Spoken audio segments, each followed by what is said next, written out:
estamos de volta com o nosso Gazeta Entrevista desta noite e eu vou direto bater um papo com o meu convidado, doutor Ricardo Gralha Macia, procurador da República, porque o Ministério Público Federal tem acompanhado uma série de reuniões que o governo tem feito com indígenas de diversas etnias para tratar de alguns temas e pretende estar presente em todas quantas possíveis para avalizar sempre todos os acordos que forem feitos pelos indígenas para que se estabeleça também prazos e metas para a solução destes problemas.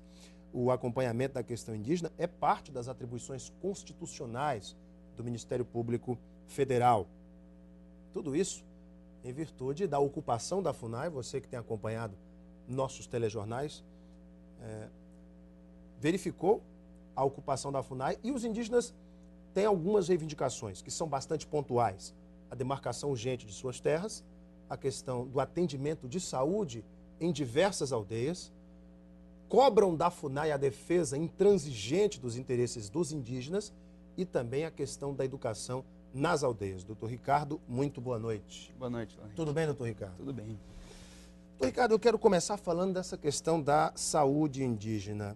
Qual é o atual quadro da saúde indígena? O senhor que tem acompanhado essa situação, ouvido diversas lideranças de várias etnias, qual é o quadro da saúde indígena hoje no Acre? Certo. O Ministério Público Federal ele vem acompanhando a situação da saúde indígena desde o ano de 2010, quando houve a ocupação da CESAI em reivindicação às melhorias na prestação de serviços de saúde. Houve a transação da FUNASA para a CESAI e, por conta dessa transição, uma certa desorganização, uma quebra da continuidade dos serviços. O Ministério Público se fez presente nesse momento, acompanhando esse momento inicial da transição e acreditando que, de uma forma célere, esses problemas se resolveriam. Passados já quase 2 anos, alguns problemas ainda remanescem, motivos pelos quais o Ministério Público expediu recomendações, participou de inúmeras reuniões, designou audiência pública e, inclusive, ajuizou uma ação civil pública junto à Justiça Federal, objetivando a melhoria dos serviços de saúde. Por quê? Porque nas aldeias, onde deveria haver postos de saúde, na maioria não há. Uhum. E quando há, são serviços itinerantes, como o saúde itinerante, por exemplo. Exato. E, inclusive, o prédio destinado ao atendimento, um posto de saúde construído, não existe. A questão de saneamento básico é bastante precário nas aldeias. Um serviço de baixo custo, que traz melhorias significativas para a qualidade da saúde, não se faz de uma forma adequada. Então, o Ministério Público vem acompanhando esta situação e pretende, com o ajuizamento dessa ação civil pública, obter a melhoria dos serviços. Doutor Ricardo, de quem é a responsabilidade por cuidar desta área da saúde? É do governo federal, é do governo estadual, do município, de ambos, de todos eles? De quem é a responsabilidade? A responsabilidade pela atenção à saúde, ela é do Sistema Único de Saúde. Esse sistema ele tem um subsistema, que é organizado pela Secretaria Especial de Saúde Indígena, que cuida da atenção básica à saúde, ou seja, aqueles procedimentos de menor complexidade eles precisam ser prestados nas aldeias, precisam ser prestados nos polos básicos. No entanto, toda a interlocução com serviços de média e alta complexidade ficam a cargo do SUS e aí responsabilidade do Estado, da União e dos municípios. Então, essa responsabilidade não é somente do Ministério da Saúde, não é somente do governo federal. Seria por isso, então, que se chegou a esse estado de calamidade nas aldeias? É aquele negócio, não, a responsabilidade é do Estado, do governo federal, do Ministério da Saúde, então nós não temos muito o que fazer. Então, foi por conta disso que chegou a esta situação atual? É um empurrando para o outro, seria isso? Eu acredito que não, porque todos esses órgãos conhecem e trabalham em conjunto. Sim, conhecem na plenitude toda a regulamentação, sabem quais são as atividades de cada órgão. Então, eu acredito que haja um pouco de deficiência na gestão desses temas, dificuldades burocráticas administrativas que acabam culminando com essa precariedade. Quais os motivos que levaram o Ministério Público a entrar com ação civil pública para resolver o caso da saúde indígena? O diálogo não foi suficiente? O Ministério Público Federal ele sempre pauta a sua atuação pela resolução extrajudicial dos conflitos, ou seja, recomendações, expedição de ofícios solicitando informações, audiências públicas, termos de compromisso de ajustamento de conduta. Ocorre que todos esses instrumentos utilizados à saciedade não foram hábeis à solução do tema. Por isso, o ajuizamento da ação. Foi um último recurso. O último recurso, exato. Falando aqui um pouquinho da demarcação de terras, que é outra reivindicação dos líderes das diversas etnias. O prazo para a demarcação de terras indígenas no Acre vem sendo cumprido? Não. Existe uma regulamentação que estabelece que o prazo para a demarcação de uma terra indígena é de 5 anos, desde o início dos seus estudos até o ato final do decreto homologatório pela Presidência da República. No entanto, as terras indígenas aqui no estado, muitas delas se encontram em processos há mais de 15, 20 anos em tramitação. E essa é uma... Extrapolou em muito os 5 anos que preconiza a lei. Exato. E a não delimitação dessa terra indígena acaba gerando conflitos no campo, porque é o fazendeiro em confronto com o indígena. Muitas vezes, por essa indefinição, as populações tradicionais da floresta acabam conflitando, porque estão os ribeirinhos em conflito com o indígena enquanto não se define essa situação. Então, a omissão do Estado, a omissão da FUNAI, na definição dessas terras e na continuidade do processo de demarcação, acaba gerando uma situação de instabilidade social no campo. E há alguns anos, um conflito, um massacre aconteceu, se não me engano, em Rondônia, quando garimpeiros tentaram entrar numa área indígena e foram massacrados, chacinados por uma determinada etnia, que eu não me recordo o nome agora. Casos no Pará, muito recentemente, local de grande instabilidade e de conflitos constantes por terra. E a questão é, precisa-se da demarcação para evitar esse tipo de conflito. Exato. Doutor Ricardo, e por que é importante se fazer essa demarcação o quanto antes para que se estabeleça também essa segurança jurídica? A FUNAI, ela forma grupos de trabalho que estabelece, enfim, faz o trabalho de pesquisa, o trabalho de avaliação antropológica dessas localidades. No entanto, a FUNAI vem, no estado do Acre, como meta para 2012, estabelecendo a criação de somente 2 grupos de trabalho, ao passo que existe a reivindicação de 21 terras indígenas sob a responsabilidade do FUNAI Acre, que engloba uma parcela do sul do Amazonas e uma parcela do estado de Rondônia. Então, a perspectiva no médio e no curto, no médio e no longo prazo não é satisfatória, não é favorável à proteção dos interesses dos indígenas. E a demarcação dessa terra indígena, ela assegura os modos de viver dos indígenas, assegura a perpetuação da espécie, a segurança alimentar, porque a caça, ela se encontra disponível naquela localidade.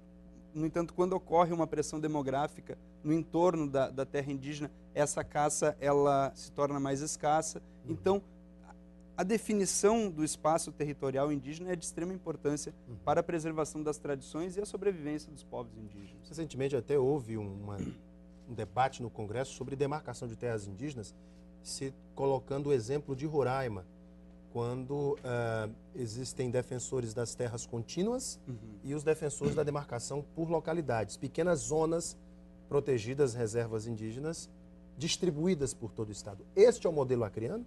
No estado do Acre existem diversas terras indígenas com delimitações territoriais nada semelhantes à realidade de Roraima.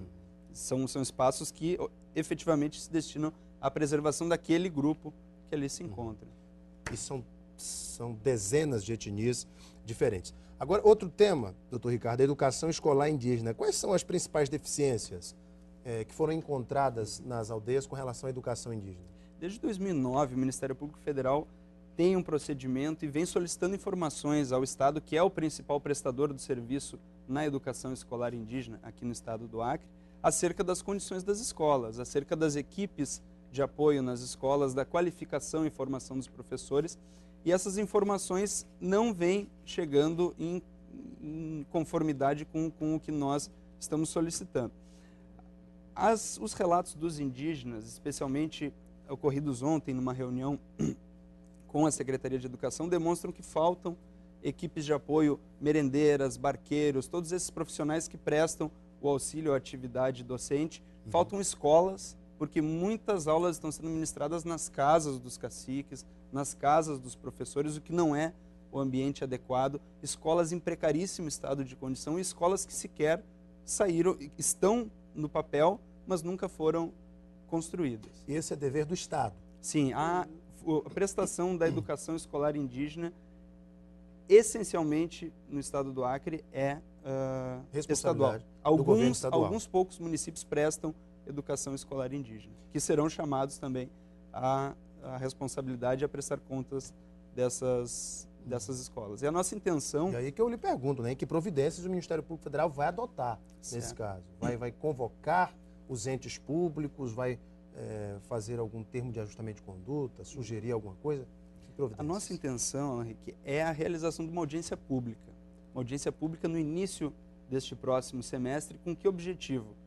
Fazermos um diagnóstico da realidade da educação escolar indígena no Estado, chamando as lideranças indígenas, chamando a FUNAI, chamando o governo do Estado, através da Secretaria de Educação, para que se identifiquem as deficiências, as possibilidades, e a partir daí nós tenhamos condições de sentar e tratar pontualmente de cada deficiência a ser enfrentada e que soluções os órgãos públicos têm a prestar a essa comunidade. Tem aqui algumas perguntas de internautas. O Neudes Pereira diz o seguinte: senhor procurador, o que vai acontecer com pessoas que há décadas moram em territórios indígenas, agricultores, pequenos produtores, eles teriam direito ao uso capião? Bom, a Constituição da República é que regulamenta este tema e ela estabelece que aquelas pessoas que moram em áreas que são identificadas como terras indígenas, demarcadas como terras indígenas, têm direito à indenização das benfeitorias úteis e necessárias ali realizadas. Mas quando o senhor fala em indenização, porque teriam que ser removidas daquela área. Exato. Essa é a determinação constitucional, o tratamento constitucional dado às terras indígenas, o usufruto exclusivo das terras indígenas. Esse foi o debate na Bahia, por exemplo. Exato. Muitas pessoas que adquiriram terras de boa fé nas áreas indígenas na Bahia e que depois foram demarcadas e, enfim, perderam tudo. Claro que recebe indenização, mas e toda uma história de vida? É um problema que, de certa maneira, o Estado, a nação brasileira, não vem conseguindo dar uma resposta adequada a essas pessoas que se encontram ali e que demandam uma atenção especial. Nós temos uma realidade aqui no estado do Acre que diz respeito à terra indígena Arara do Rio Amônia. O INCRA realizou um assentamento naquela região. Existe a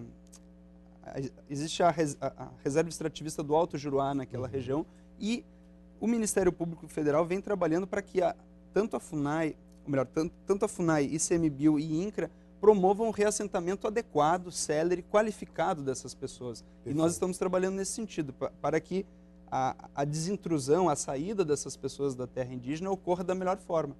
Perfeito. Vou fazer aqui uma última pergunta. É a repórter Gislaine Vidal. Olha a Gislaine.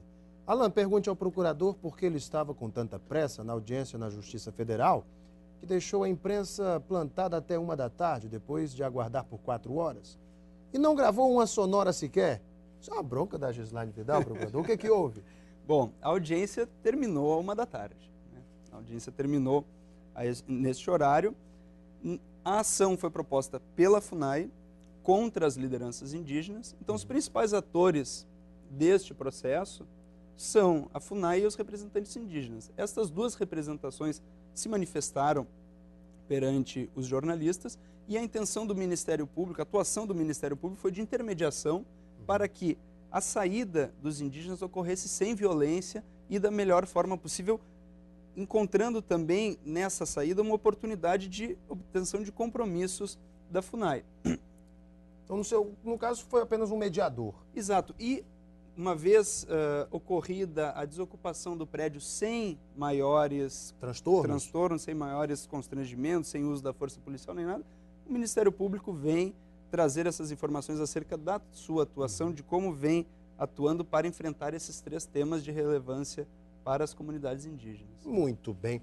Gente, eu conversei aqui com o Procurador da República, Dr. Ricardo Gralha Macia, sobre este tema que envolve toda a sociedade da Amazônia, demarcação de terras indígenas e a qualidade de vida das nossas diversas etnias espalhadas por essa tão grande Amazônia. Doutor Ricardo, muito obrigado pela sua vida. Foi um prazer bater um papo com o senhor. Para vocês de casa que nos acompanharam, muito obrigado pela sua audiência, o seu carinho. Um beijo imenso a todos. Fiquem com Deus no coração e tenham um ótimo final de semana.